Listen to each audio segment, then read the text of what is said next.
Hi everyone and welcome to T20 Stars. I'm Shane Watson and today I'm going to be talking about my T20 bowling checklist, and it all starts with the grip. So for me, I was an outswing bowler with a brand new ball. I had quite an extreme angle of my seam to be able to then get my fingers behind the ball to get it to swing away. So my seam angle would be pointed to about gully, and then for my variation to be able to swing the ball in, again, it would be pretty extreme. My seam angle would be going towards fine leg, and again, getting my fingers to go down the back of the ball so the seam angle is going towards fine leg. And then my other variations, my off-speed balls. So the simplest technique that I used was, for both my leg cutter and my off cutter, was actually putting all of the energy on my middle finger. So I'd take all the weight and energy out of my index finger. I wouldn't stick it up because I don't want the batsman to know that I'm bowling my variation, my change of pace. But I'd keep it with hardly any weight on the ball at all. And then for my leg cutter, all I'd do is just all the weight on that middle finger and then cut down the inside of the ball and cut it down the side of the ball as fast as I could. My off cutter, I'd actually put my thumb slightly on the inside of the seam there to be able to just feel like I got a bit more grip to be able to then again cut down on the inside, on the outside of the ball with all of my energy through that middle finger.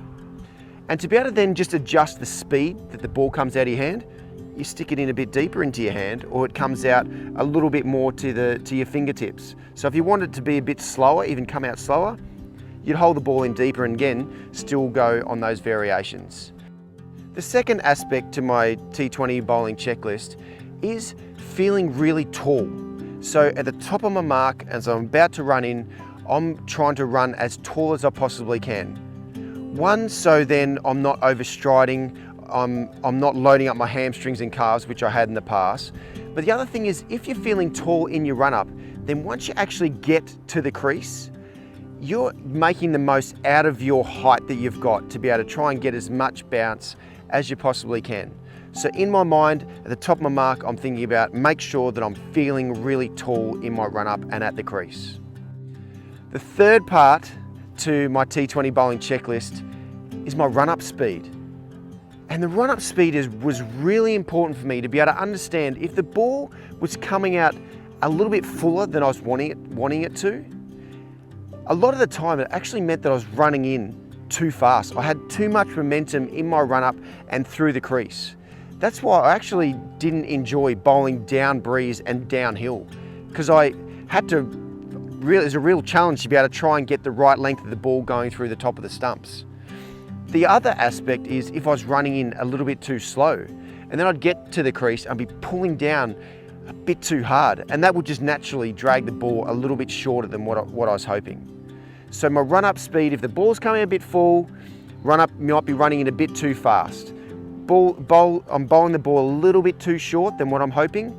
Again, I might be running it a little bit too slow. So that's the importance of the run-up speed. The fourth component to my T20 bowling checklist is the angle of my run-up. So it sounds so simple, but for me, if I'm bowling a little bit wider than what I'm hoping for, then I'll actually, if I'm bowling to a right-handed batsman, I'll move my run-up a little bit wider, just to be able to, without changing anything else, still running in a straight line. My angle of my run-up is just that little bit, so I can actually get in closer to the stumps, going through the off stump of the batsman without really changing much at all. And then this is what Dennis Lee taught me, which is so simple, to be able to just adjust your line to be able to bowl to a left-handed batsman as a right-handed bowler.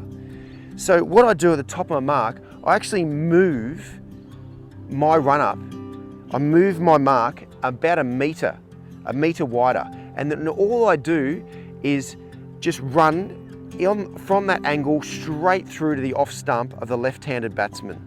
And I don't change anything in my action at all, but just because of that angle, that change of angle in my run-up, it meant that I could easily change that line that I'm bowling to a left-hander without changing anything with my technique whatsoever. The fifth part of my T20 bowling checklist is my alignment. And my alignment has all got to do with being able to protect my body so I don't get injured. So for me, I had a lot of back injuries through my whole career, and a big part of that was being out of alignment. So for me, I was a side-on bowler. So alignment means making sure that my back foot as I land at the crease was side on. And then my shoulders were also side on as well. So my front shoulder, and I was actually looking through this part of my arm. So that was really important to make sure my alignment was right, so I wasn't loading up my lower back, my side, more than I needed to. So, and there's different types of techniques. So one aspect is being semi front on. So as you land, your back foot is at a 45 degrees angle to the crease, and your front arm is slightly open. And then front on is your back foot really going like straight through the crease and your front shoulder very open. But you just want to make sure that your alignment is right every single ball, and that comes down to looking after your body as much as you possibly can. So the last aspect of my T20 bowling checklist is my follow through. So my follow through, I just wanted to make sure that one, my head was going right towards my target. So my head was going, if I'm bowling to a right-handed batsman, my head was going straight through to the off stump, and that I was following through just on the inside edge of the pitch that I was playing on. The length of my run-up was also really important because I wanted to make sure that I was pulling down and then following through and allowing the energy to be able to actually like slow down and dissipate. Whereas when I wasn't potentially bowling that well and loading up other parts of my body, I would pull down and then I'd actually only just like follow through for about 2 or 3 steps. So the length of my follow through was really important, going down about halfway down the wicket, but then also the line of my follow through. So I didn't want to be pulling away and going way off the wicket. I wanted to make sure that my head was going straight towards off stump and just coming off to the edge of the pitch that I was playing on. Well, I hope you enjoyed my T20 Fast Bowling Checklist. And if you'd like to find out any more tips or insights from the inner sanctum, go to t20stars.com right now.